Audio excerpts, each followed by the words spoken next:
మళ్ళీ రేపు నీకేదైనా అయితే వీళ్ళందరికీ ఎవరు సమాధానం చెప్తారు?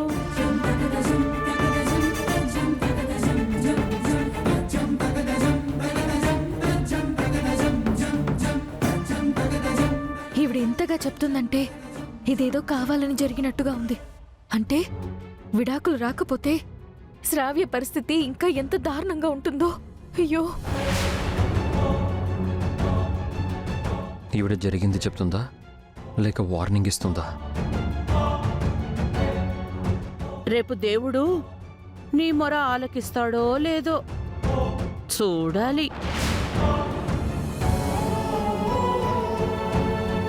సరే, ఉంటా అన్నయ్య గారు. శ్రావ్య, పదమ్మా.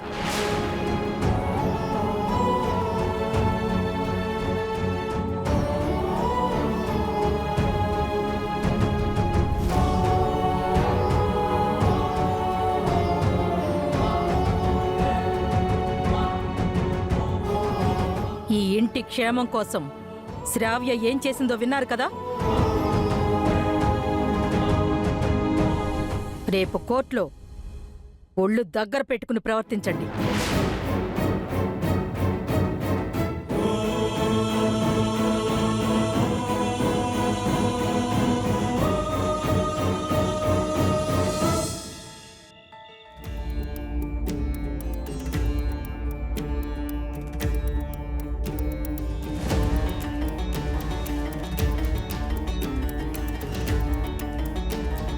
గౌతమ్ అహల్యల విడాకుల కేసుంది కదా, వాళ్ళకి విడాకులు రావాలి, గౌతమ్ అదితిల పెళ్లి జరగాలని చెప్పి అరచేతిలో కర్పూరం వెలిగించుకుని హారతిచ్చింది.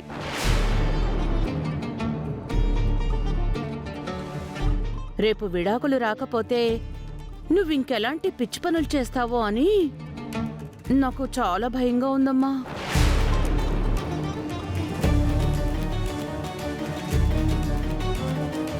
రేపు కోర్టులో ఒళ్ళు దగ్గర పెట్టుకుని ప్రవర్తించండి.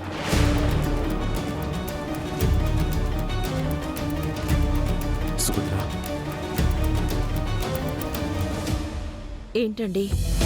ఏమైనా ఆలోచించావా? దేని గురించండి? రేపు జడ్జిమెంట్ డే కదా, దాని గురించి. మీరేమనుకుంటున్నారండి? ఏం చెప్పాలో తెలియడం లేదు సుభద్ర. ఎలా ఉండే ఇల్లు ఎలా అయిపోయింది. ఒకప్పుడు ఏ విషయం గురించైనా అందరం కలిసి కూర్చొని చర్చించుకునేవాళ్ళం, ఒక మాట మీద ఉండేవాళ్ళం. కానీ ఇప్పుడు అంతా మారిపోయింది. అరే, ఎవరి నిర్ణయాలు వాళ్ళు తీసుకుంటున్నారు, ఎవరి దారి వాళ్ళదైపోయింది. గౌతమ్ తన పాటికి తను అహల్య మెడలో తాళి కట్టి తీసుకొచ్చాడు.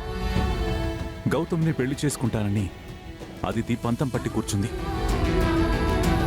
ఈ ఇంటి కోసం అహల్య తన శక్తికి మించి చేస్తుంది.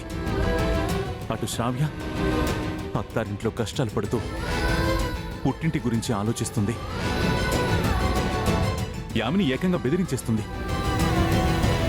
పెద్దరికంగా ఉండాల్సిన మా అమ్మ ఏకపక్షంగా వ్యవహరిస్తోంది. ఇది ఇల్లులా లేదు సుభద్ర, ఎవరి ఆట వాళ్ళు ఆడుతున్న ఆట స్థలంలో ఉంది. ఎవరిని ఏమనాలో, ఎవరికి ఏం చెప్పాలో ఏం తోచడం లేదు.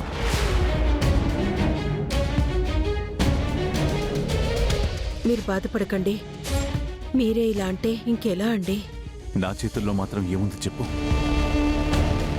నాకే ఏ పరిష్కారం తెలియడం లేదు. అందుకే నిన్నడుగుతున్నాను.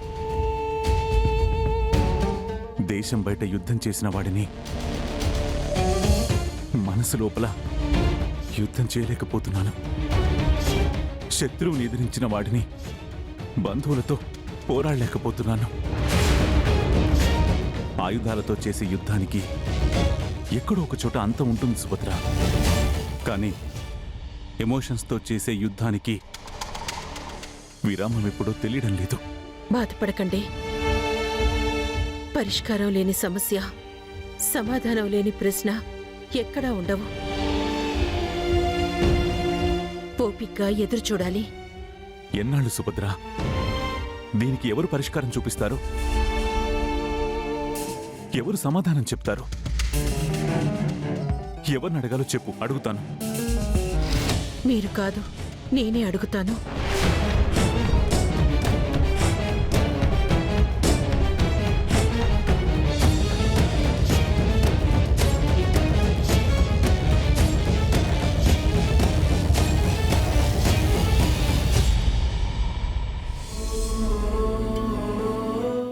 అహల్య బాధ్యత నీదే.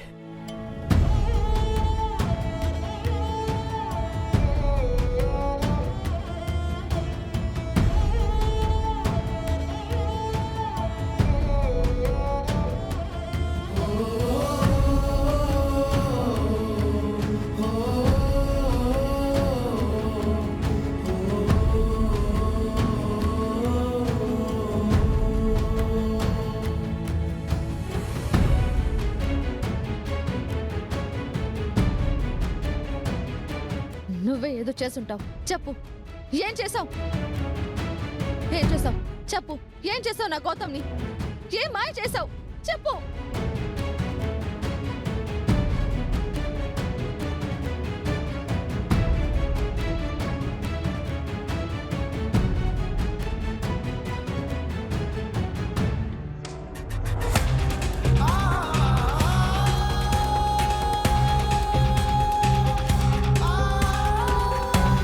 రేపు కోర్టులో ఒళ్ళు దగ్గర పెట్టుకుని ప్రవర్తించండి. ఇంద్రకిచ్చిన మాట తప్పి అహల్యను వదిలేయలేను. అదితి ప్రేమకి న్యాయం చేయలేను. అత్తారింట్లో శ్రావ్య పడుతున్న బాధని చూస్తూ ఉండలేను.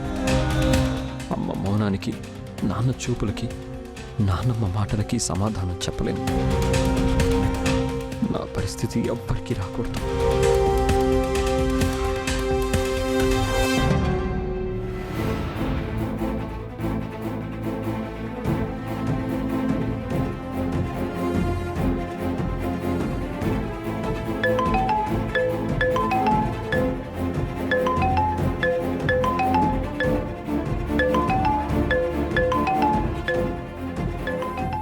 ఈ టైంలో ఫోన్ చేస్తుందేంటి?